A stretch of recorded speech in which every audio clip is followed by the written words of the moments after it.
Perfeito. Perfeito. Desculpe. Agora o senhor está atacando diretamente. Fique no seu lugar. Perfeito. Eu só vou lembrar. Pessoal, vamos manter a ordem. Eu só vou lembrar que disseram o seguinte para mim: o senhor mente e é uma insanidade. Então, eu só falei o PT. Eu nunca pensei que a palavra PT fosse pior do que insanidade ou mentira. Eu só falei um negócio simples. Falei um negócio simples. Simples. Desculpe. Não é o PT. Foi o pessoal, pronto. Foi o pessoal que falou. Pessoal. Literatura. Tem razão. Vamos lá, por favor. Vamos tentar não repetir o show, Paulo. É o Paulo Teixeira. Vamos tentar não repetir o show. Vamos fazer o trabalho direito. Perfeito. Já pedi desculpas. Estamos em casa? Vamos embora. Estamos em casa. Para não repetir o show. Vou falar com ele. Continue com a sua aula.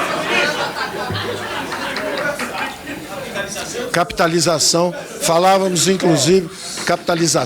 falávamos inclusive o seguinte: quando um país faz um sistema de capitalização, ele cresce tão rápido. O Chile era um país miserável, como está hoje a Venezuela, como está Cuba, por coincidência. Não tem nada a ver com partido nenhum. Argentina, tem nada a ver com partido nenhum. Nada a ver com partido, é com políticas econômicas mal feitas. Então, o resultado: quando um país tem um regime de capitalização e cresce muito e fica rico, é a maior renda per capita da América Latina. Quando ele fica rico, ele sempre pode pegar o regime de capitalização dele e falar assim: vocês estão ganhando pouco? Então, nós vamos aumentar. Nós somos solidários. E dá uma camada de solidariedade que nós podemos fazer. O que você não pode é o contrário. Quando você quebra a repartição, você não tem como garantir nada. O nosso já está quase quebrado, antes da população envelhecer. Quando vocês têm um sistema de capitalização e ele é bem sucedido, o que acontece é que ele pode ser solidário a hora que ele quiser. Por exemplo, o que o Chile fez agora? Ele poderia fazer 2 ou 3 coisas diferentes, porque como ele acumulou muito recurso, a primeira coisa que ele pode fazer é falar assim: olha, agora eu vou botar as empresas também pagando. Pronto, é a primeira coisa. Segunda coisa que ele pode fazer: veja que ele ficou 30 anos sem cobrar das empresas. Sabe por quê? Para crescer rápido, para gerar emprego, para acumular capital, para aumentar o salário, a renda média, tudo isso ele fez. Aí acharam que era pouco. Quando acharam que era pouco, ele falou assim: pode cobrar agora um pouco. Cobrou das empresas. Vai ter um desemprego um pouco maior. Eu, se fosse eles, faria diferente. Eu faria o seguinte: pela sua equipe, transmite ao presidente da República essa arrancada de governo, e isso é um recado também para os abutres. Um abraço. Obrigado, deputado Peronde. Com a palavra o senhor ministro para responder os primeiros 5 parlamentares. Deputado Sérgio Souza falou sobre os juros da dívida.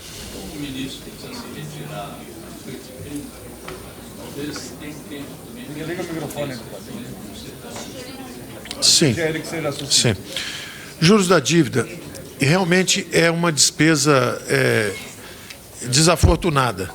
Ela é resultado do passado. É ruim, é uma despesa de baixa qualidade, é um dinheiro que a gente preferia, e eu usei isso durante a campanha, eu falei várias vezes, repeti aqui: o Brasil reconstrói uma Europa por ano sem sair da miséria. Quer dizer, o que os europeus fizeram em 8 anos, que foi o Plano Marshall, para reconstruir a Europa, nós gastamos todo ano com pagamento de juros de dívida. Agora, você tem que lembrar o seguinte: o que é juros da dívida? É a dívida que foi para 5 trilhões, ou seja, uma herança maldita, realmente uma herança maldita. Como é que endividaram o país em 10 anos? A dívida saiu de 800 bilhões para quase 5 trilhões. Isso é um absurdo, isso é uma irresponsabilidade fiscal. Chama-se irresponsabilidade fiscal. Endividamento em bola de neve, inconsequência, gastar dinheiro que não tem, botar o país no buraco, literalmente botar o país no buraco. Então, esses são os 5 trilhões de dívida. Vezes a taxa de juros, que é o Banco Central que faz, que também depende do déficit. Daí a importância de uma reforma fiscal. Porque a reforma fiscal sendo forte, o juro já baixa. E nós entramos com a outra medida também, que é justamente a privatização. Se tem uma empresa estatal que dá buraco, que quebra os seus próprios pensionistas, não consegue investir porque está quebrada, é melhor vender isso e reduzir a dívida. Isso é o que o setor privado faz. Você, em vez de ficar em endividamento em bola de neve até não ter mais solução, exemplo. Bom, eu não vou dar os exemplos, vocês conhecem os exemplos. Argentina, Venezuela, todo mundo que brincou disso recentemente está quebrado. E o povo está na miséria total. Então, isso é irresponsabilidade fiscal. Então, o que você tem que fazer? Pega o ativo, pega um ativo que está imobilizado, que você não vende, que você não sabe gerir direito. Recentemente, distribuidoras de energia elétrica, elas estão sem capacidade de investimento, daqui a pouco os estados iam ficar no escuro, aí tanto Alagoas quanto o Amazonas venderam, se livra daquilo ali, reduz a dívida e a luz vai acender de novo, porque alguém vai investir, criar emprego. Isso é o realismo, nós temos que entender isso. E principalmente quem está preocupado com verbas para o social tem que entender que não tem sentido o dinheiro ficar no setor público quebrado. Então, nós vamos reduzir a dívida exatamente assim. Nós vamos nos livrar dessa despesa que é péssima qualidade. O deputado Fernando Monteiro falou de saneamento básico. 3 perguntas intrigantes, muito boas, explorando um aspecto que é sério, que é o seguinte: vem cá, se vocês não vão dar dinheiro mais para empresas campeãs, como é que está esse negócio de saneamento? Ora, eu entendo que uma coisa é eu fazer um empréstimo para uma empresa de médio porte fazer saneamento para acabar com a mortalidade infantil no Brasil. A outra coisa é o BNDES dar um dinheiro para um empresário virar a maior empresa de proteína do mundo, comprando frigorífico nos Estados Unidos, comprando frigorífico na Nova Zelândia. Quer dizer, é bastante diferente você dar uma empresa para um campeão nacional, amigo de financiamento de campanhas, né, como saiu em todos esses escândalos aí, e você dá uma empresa para uma empresa média que vai fazer o saneamento básico para os brasileiros, para acabar com a mortalidade infantil. É bastante diferente, mas a pergunta é boa. A outra boa pergunta também, muito boa, é o seguinte: a reforma tributária, ela vai atacar a classe média? Ora, é evidente que se você está dando a possibilidade de descontar, seja educação, seja saúde, para uma classe média alta, a nossa ideia é reduzir os impostos. Então, nós vamos reduzir os impostos, nós não precisamos manter isenções. Eu vou reduzir os impostos em geral, e mais tem que ser exatamente sobre os mais pobres. Então, se eu vou reduzir... E os impostos, também foi uma outra pergunta feita aqui, que tem muita validade também, que são os impostos indiretos, que são regressivos. Nós queremos acabar com os impostos indiretos. Então, esse imposto sobre o feijão, sobre o arroz, que para o rico não faz diferença nenhuma e para o pobre faz toda a diferença no orçamento familiar, nós queremos acabar com esses impostos. Então, a ideia é justamente você eliminar, acabar com o IPI, acabar com todos esses impostos indiretos, que são regressivos, pegam o mais pobre, tira essa tralha toda e bota justamente esse imposto único federal com base no IVA, porque aí você desonera as famílias mais pobres. Da mesma forma, quando se falou da Previdência do Temer, também foi uma pergunta boa. Se eu andei aqui em Brasília, em novembro, dezembro, tentando fazer algum acerto, qualquer reforma que fosse, por que agora pedir algo maior? Ora, a minha conversa com o final do governo Temer, a minha conversa no final do governo Temer foi uma conversa infraconstitucional. Eram os mesmos técnicos, era Rolim, eram as mesmas pessoas que têm profundo conhecimento. Então, sempre, toda vez que tem essa reforma da Previdência, tem técnicos que conhecem isso profundamente. São quadros extraordinários que estão aqui em Brasília. Isso aí não é uma maquinação de 2 banqueiros em São Paulo, mais um banqueiro no Rio de Janeiro. Não tem nada disso. É a turma daqui mesmo. É o que a Dilma já fez antes, é o que o Lula já fez antes também, quando defendeu a reforma da Previdência. Está aqui mesmo. É aqui mesmo, é feito aqui mesmo, é fabricação local. Nós só tentamos justamente dar um salto para o futuro e falar, em vez de ficar fazendo esses pequenos remendos, porque está condenada essa Previdência, esse sistema está condenado. Ele está condenado pela demografia perversa. Então, nós precisamos libertar gerações futuras e esse sistema, se a gente reduzir as desigualdades, reduzir os privilégios bastante, aí ele tem 15, 20, 30 anos de vida ainda e dá tempo do Brasil crescer e fazer uma solução diferente, que é o que vai acontecer lá na frente. Eu, quando for responder uma outra pergunta lá, eu vou dizer. Então, a resposta o Temer a 600 milhões estava bom e essa aí, a reforma que eu tentei fazer no final, eu nem tentei fazer, quem era eu para fazer? Eu era alguém chegando aqui dizendo o seguinte, a única coisa que eu disse é o seguinte, o governo Temer pode ser um governo virtuoso, ele foi curto, foi pequenininho, mas ele pelo menos botou um teto de gastos, tentou fazer uma trabalhista, que foi o Marinho que fez, e hoje foram criados 2,5 milhões de empregos, só que chegaram 3 milhões de jovens, então o desemprego aumentou. Mas hoje era para estar com 20 milhões de desemprego se continuasse na rota anterior. A rota anterior é o seguinte, hoje nós estaríamos com a inflação, nós não estaríamos na Venezuela ainda não, porque nós temos mais juízo, mas nós estaríamos na Argentina, inflação de 30%, 40% e o desemprego bem maior, 20%, 30%. É onde nós estaríamos hoje. Então, quando as pessoas entram, bom, eu tenho o direito de falar um pouco agora, é a minha vez de falar. Então, eu só estou fazendo uma previsão econômica.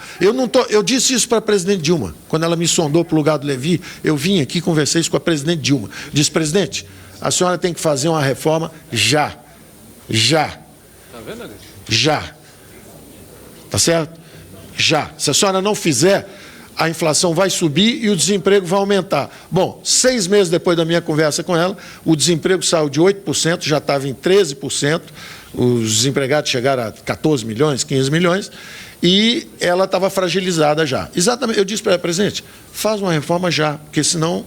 Eu não imaginei que ela fosse sofrer impeachment, eu imaginei que ela fosse acabar muito mal o governo e o Brasil, como está a Argentina hoje. Inflação de 20, 30 e um desemprego maciço. Essa foi a minha conversa com a maior franqueza. Fui embora, nunca tive com ela antes, nunca tive depois. Conversa super respeitosa, onde eu disse a ela o que eu achava que ia acontecer. Bom, Enio, deputado Enio, eu estava no dia 8 de maio na comissão da Previdência, por isso que eu não estava aqui.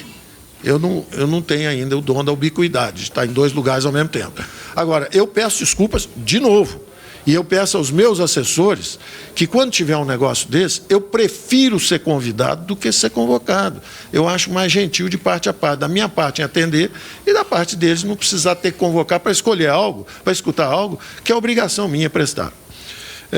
Então, quanto aos custos de transição e como é que se explica essa reforma possível, o custo de transição é o seguinte, todos esses cálculos que são levados aos senhores, eles calculam custos de transição em cima de todo o regime. Se todos os 70 milhões de brasileiros que estão no regime geral, e 1,4 milhões que estão no regime especial, se pegar esses 72 milhões e 0,5 brasileiros, e todo mundo puder fazer a transição para o novo regime, 1, 2, 3 vezes o PIB. Mas não é essa a nossa proposta. A nossa proposta é criar um regime só para jovens, no seu primeiro emprego. Então, são 200 mil, 300 mil jovens só que vão conseguir. Então, esse custo de transição é muito mais baixo, porque são só 200 ou 300 mil que não estão contribuindo. Por isso que eu preciso desse 1 trilhão. Porque se o trilhão, 100 bilhões por ano, 200 ou 300 mil jovens que não contribuem, jovens que conseguem, se conseguirem seu primeiro emprego, 200 mil, R$1.000. Suponha que eles contribuíssem com 1.000, que não é de jeito nenhum, é muito menos do que isso. Seria 200 milhões e 10 meses seriam 2 bilhões. Quer dizer, você tem um sistema que propôs 100 bilhões por ano, ele é totalmente viável, ele está salvo por décadas. E ele não se ressente desse jovem tentar uma vida nova num regime melhor e conseguindo um emprego que hoje ele não consegue. Hoje ele só consegue aos 28 anos. São os neném. Eles não estão mais na escola, não estão trabalhando. Isso é uma desgraça, é uma desgraça social, isso é terrível, é uma emergência. Nós não podemos deixar esses jovens sem empregos. Então, só para explicar que esse custo de transição ele está superestimado, porque ele supõe que todo mundo pode ir para o regime novo. O regime novo não é para todo mundo, é só para os jovens que chegarem. Entendeu? Até que lá na frente os senhores se convençam que ele é tão bom que os senhores peçam para entrar. Aí nós temos um bom problema. O regime é tão bom que os senhores pediram para entrar nele. Deixa eu só seguir, porque eu vou chegar A senhora não me perguntou nada, então não tem nada para responder. Não, a senhora não perguntou nada. Está aqui, Fernanda, eu fiquei anotando.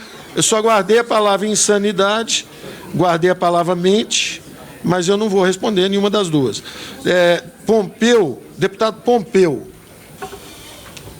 falou sobre a desconstitucionalização. Isso. A desconstitucionalização era dos parâmetros. A proposta deles era fazer uma desconstitucionalização de parâmetros. De parâmetros. Não tem nenhum direito retirado, nenhum. Todos os direitos estão lá. Todos. Eles não... Quer falar alguma coisa a respeito? Não tem nenhum direito retirado, está tudo lá.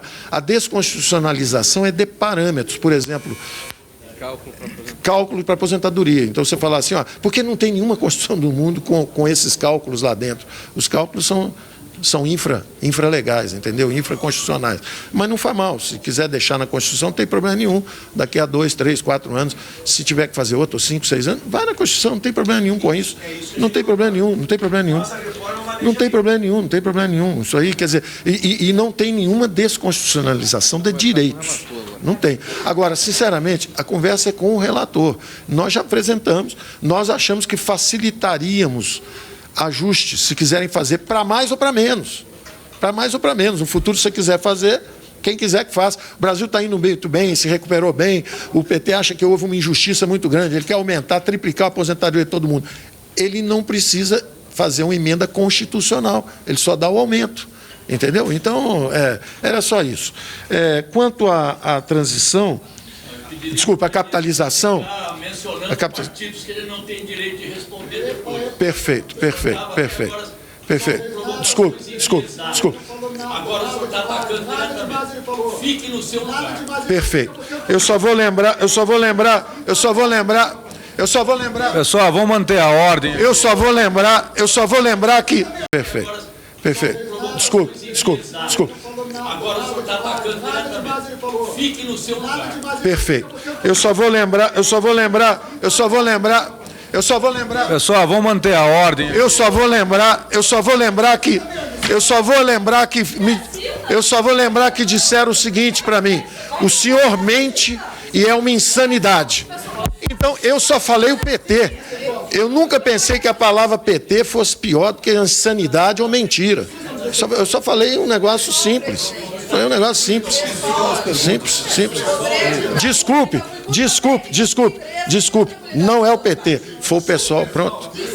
Foi o pessoal que falou. Pessoal. Literatura. Tem razão. Vamos lá, por favor. Vamos tentar não repetir o show, Paulo. É o Paulo Teixeira. Vamos tentar não repetir o show. Vamos fazer o trabalho direito. Perfeito. Já pedi desculpas. Estamos em casa? Vamos embora. Estamos em casa. Para não repetir o show. Vou falar com ele. Continue com a sua aula. Capitalização, falávamos inclusive o seguinte: quando um país faz um sistema de capitalização, ele cresce tão rápido. O Chile era um país miserável, como está hoje a Venezuela, como está Cuba, por coincidência. Não tem nada a ver com partido nenhum. Argentina, tem nada a ver com partido nenhum. Nada a ver com partido, é com políticas econômicas mal feitas. Então, o resultado: quando um país tem um regime de capitalização e cresce muito e fica rico, é a maior renda per capita da América Latina. Quando ele fica rico, ele sempre pode pegar o regime de capitalização dele e falar assim: vocês estão ganhando pouco? Então, nós vamos aumentar. Nós somos solidários. E dá uma camada de solidariedade que nós podemos fazer. O que você não pode é o contrário. Quando você quebra a repartição, você não tem como garantir nada. O nosso já está quase quebrado, antes da população envelhecer. Quando vocês têm um sistema de capitalização e ele é bem sucedido, o que acontece é que ele pode ser solidário a hora que ele quiser. Por exemplo, o que o Chile fez agora? Ele poderia fazer 2 ou 3 coisas diferentes, porque como ele acumulou muito recurso, a primeira coisa que ele pode fazer é falar assim: olha, agora eu vou botar as empresas também pagando. Pronto, é a primeira coisa. Segunda coisa que ele pode fazer: Veja que ele ficou 30 anos sem cobrar das empresas. Sabe por quê? Para crescer rápido, para gerar emprego, para acumular capital, para aumentar o salário, a renda média, tudo isso ele fez. Aí acharam que era pouco. Quando acharam que era pouco, ele falou assim, pode cobrar agora um pouco. Cobrou das empresas. Vai ter um desemprego um pouco maior. Eu, se fosse eles, faria diferente. Eu faria o seguinte, quanto é que os impostos como percentagem do PIB? É 20%. No Brasil é 34%, 35%. Nós éramos 18%, dobramos. E não resolvemos nosso problema. Eles eram 30 e poucos, como a gente, baixaram para 20%. E resolveram o problema dele. Se for 20%, sabe o que você faz? Aumenta os impostos, 1 ou 2% do PIB. Acabou, está resolvido. Pode dar a camada de solidariedade para todo mundo. Entendeu? É mais fácil você fazer a repartição. A solidariedade é nossa, é do brasileiro, ela nunca estará ausente. A pergunta é se você quer levar recursos para o futuro ou se você prefere sacar contra os próprios filhos e netos com a desculpa de que está protegendo benefícios de gente que talvez não precise desses benefícios. Não, a solidariedade está lá, já está na PEC. Finalmente, deputado Perondi, qual era a última? Como tirar 1 trilhão e 12 bilhões? Sim. São 71,4 milhões no regime geral. Então, quando fala assim, tirou 700, proporcional é pequenininho, entendeu? Já são só 1 milhão no regime. Eu sei, mas você não tirou nada deles hoje, ao contrário, eles estão... Aí é que está o engano. Eles, quando fizeram a reforma, como eles são experientes, estão nisso há muito tempo, o que eles fizeram? Como é que um pobre se aposenta? Pegaram 83% da população de aposentados e viram que isso é abaixo de 1,5 salário. Aí fizeram o seguinte... Quando é que eles se aposentam? Homem, 65 anos e meio. Aí botaram assim, bota 65. Eles não atingiram os pobres, eles atingiram o relator. Quem estava do meu lado naquele dia? O deputado Marcelo Freitas, de Montes Claros, pode ser isso? Pois é, ele virou e falou, ele mesmo falou assim, me pegaram e eu ia aposentar aos 48 anos. É esse que está sendo apanhado. Essa é que é a oposição que tem ao sistema. Essa é a turma que está gritando. Eles estão se escudando atrás de pobres, dizendo assim, olha, estão atacando os pobres, estão atacando... Não, estão atacando o gato gordo. O cara que se aposenta com 48 anos. Esse vai ter que trabalhar até os 65 e vai ter que contribuir para a Previdência, para ela não ser um mecanismo perverso de transferência de renda. Entendeu? E pegaram a mulher... E viram quando é que as mulheres pobres se aposentam. Pegaram as mulheres pobres e falaram, quando é que elas se aposentam? 61,5. Aí botaram assim, então vamos botar 62. Então não pegaram também a moça pobre. Pegaram justamente essa turma que estava melhor. E, finalmente, Perondi. O Perondi fez 2 perguntas. As políticas cíclicas, anticíclicas, né? Se jogar um pouco de dinheiro, bota a economia para crescer, ou não. Sem reforma de fundamentos, sem fundamentos fiscais sólidos, quando você tenta artificialmente estimular a economia, é um anabolizante, gente. A gente já viu o que acontece, a gente está vendo isso por aí, e estava acontecendo, inclusive, com a pessoa que eu mencionei antes, que eu fui conversar, no melhor intuito de ajudar, antes de acontecer um impeachment. E a mesma coisa também o Perondi perguntou, podemos cobrar 1 para 1, pode ser 1 para 1, empresa aí. Eu acho que você pegar os jovens hoje, que ficam 10 anos para conseguir o primeiro emprego, que não tem treinamento, não tem nenhuma, e para ganhar R$1.000 custa 2.000, eu começaria o sistema sem cobrar os encargos do jovem. Agora, se quiserem começar com os encargos, botem os encargos. Eu acho um massacre contra o jovem. Eu acho que devia começar exatamente como o Chile fez. Começou sem o encargo, gerou emprego para todo mundo, cresceu anos. E lá na frente, se achar pouco, complementa. Garanta bons resultados no final. Então, é basicamente isso. Obrigado, senhor ministro. Senhor ministro, eu vou lhe fazer um apelo.